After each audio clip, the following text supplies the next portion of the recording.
تین باتیں اس عاجز نے اپنی زندگی میں بہت اہم پائیں بچوں کی تربیت کے معاملے میں۔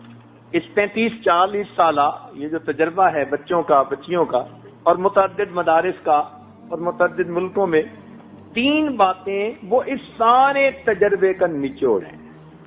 اگر ماں باپ ان تین باتوں کا خیال رکھیں تو بچہ ایسی مضبوط بنیادوں پہ کھڑا ہوتا ہے کہ دین سے ہٹ ہی نہیں سکتا۔ یوں تو کہنے کو آپ درجنوں باتیں کہہ سکیں گے کہ اس کا بھی خیال رکھو، اس کا بھی رکھو، اس کا بھی رکھو، کتابوں پہ کتابیں لکھی ہوئی ہیں تربیت الاولاد کے بارے میں، مگر جسے تھمب رول کہتے ہیں وہ اگر ہمارے ذہن میں بیٹھ جائیں کہ ہم نے بچے کی کن باتوں کو مضبوط کرنا ہے، ان پہ بچے سے کوئی کمپرومائز نہیں۔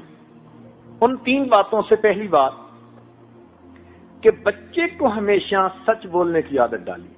یہ چیز آپ کو ہلکی سی محسوس ہوگی، اللہ رب العزت کے ہاں سچ اتنا مقبول ہے کہ سچ کے صدقے بندے کو دین دنیا کی کامیابیاں ملتی۔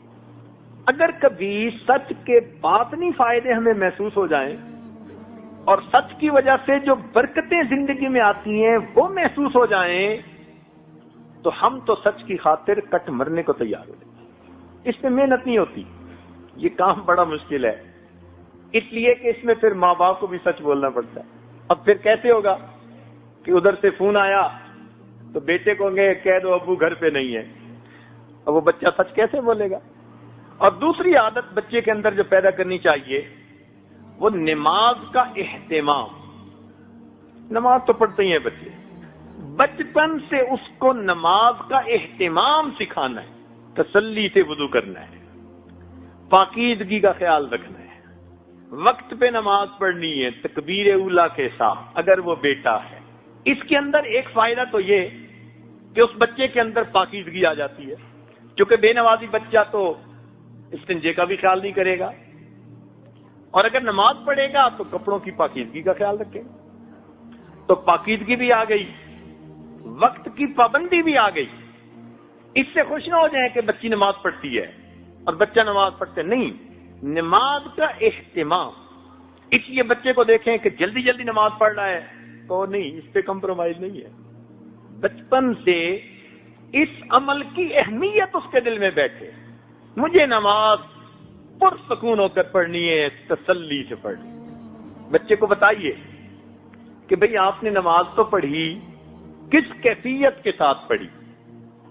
تو جب بچپن سے یہ سنے گا کہ ابو بھی کہتے تھے کس کیفیت کے ساتھ پڑھی، تو اس کو پتا چلے گا کہ یہ بھی زندگی کا کوئی مقصد ہے۔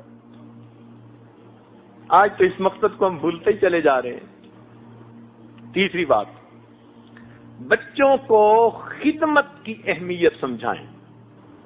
کام کاج جو گھر کے کیے جاتے ہیں اس پر کیا اجر ملتا ہے؟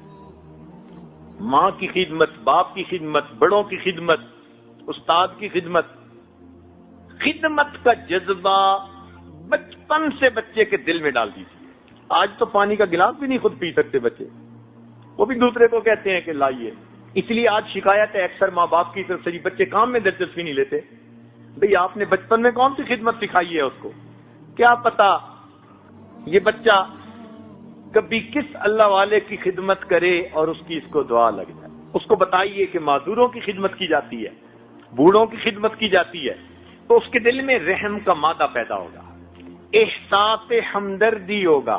اس ایک لفظ خدمت کی وجہ سے اس بچے کے اندر اچھے اخلاق آتے چلے جائیں گے۔ جب دوسروں کی بات سنے گا جو بڑے ہیں تو پھر ماں باپ کی کیوں نہیں سنے گا؟ آج اس کو خدمت بتائی نہیں، وہ ماں باپ کی بھی نہیں کرتے۔